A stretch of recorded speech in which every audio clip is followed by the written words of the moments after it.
ಮತ್ತು ಭಕ್ತಿ ತಾಣವಾಗಿರುವ ಉತ್ತರಾಖಂಡದ ಹರಿದ್ವಾರದಲ್ಲಿ ಪ್ರವಾಸಿಗರು ಮತ್ತು ಸ್ಥಳೀಯ ವ್ಯಾಪಾರಿಗಳ ನಡುವೆ ಶನಿವಾರ ಮಾರಾಮಾರಿ ನಡೆದಿದೆ. ಎರಡು ಗುಂಪುಗಳ ಕೋಲುಗಳು ಬಡಗಿಗಳಿಗೆ ರಕ್ತಸಿಕ್ತವಾಗಿ ಹೊಡೆದಾಡಿಕೊಂಡಿದ್ದಾರೆ. ಘಟನೆಯಲ್ಲಿ 6 ಮಂದಿಯಲ್ಲಿ ಪೊಲೀಸರು ಬಂಧಿಸಿದ್ದಾರೆ. ಅಧಿಕಾರಿಗಳ ಪ್ರಕಾರ ಮೊದಲಿಗೆ ಹರ್ ಕಿ ಪೌರಿ ಪ್ರದೇಶದಲ್ಲಿ ಪ್ರವಾಸಿಗರು ಮತ್ತು ವ್ಯಾಪಾರಿಗಳ ನಡುವೆ ಸಣ್ಣ ವಾಗ್ವಾದ ಆರಂಭವಾಗಿದ್ದು, ಬಳಿಕ ತೀವ್ರ ಸ್ವರೂಪ ಪಡೆದಿದೆ. ಘಟನೆಯ ವಿಡಿಯೋ ವೈರಲ್ ಆಗಿದೆ.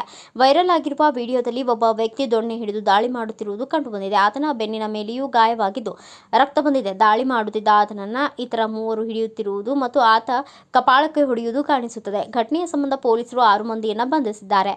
ಕ್ಷುಲ್ಲಕ ಕಾರಣಕ್ಕೆ ಶುರುವಾದ ಜಗಳ ಭೀಕರತೆಯನ್ನ ಪಡೆದುಕೊಂಡಿದೆ. ಹರಿದ್ವಾರದ ಧಾರ್ಮಿಕ ಮೌಲ್ಯ ಮತ್ತು ಶಾಂತಿಯನ್ನ ಭಂಗಗೊಳಿಸಲು ಪ್ರಯತ್ನಿಸಿರುವವರನ್ನ ಯಾವುದೇ ಕಾರಣಕ್ಕೂ ಬಿಡುವುದಿಲ್ಲ. ಇಂತಹ ಪವಿತ್ರ ಸ್ಥಳಗಳಲ್ಲಿ ದೇಶದಾದ್ಯಂತ ಭಕ್ತರು ಬರುವ ಈ ಜಾಗದಲ್ಲಿ ಅಶಿಸ್ತು ಮತ್ತು ಅಶಾಂತಿಯನ್ನ ಹರಡುವವರ ವಿರುದ್ಧ ಕಠಿಣ ಕ್ರಮಗಳನ್ನು ತೆಗೆದುಕೊಳ್ಳುತ್ತೇವೆ ಎಂದು ಹರಿದ್ವಾರ ಪೊಲೀಸ್ ಅಧಿಕಾರಿ ರಿತೇಶ್ ಶಾ ಹೇಳಿದ್ದಾರೆ.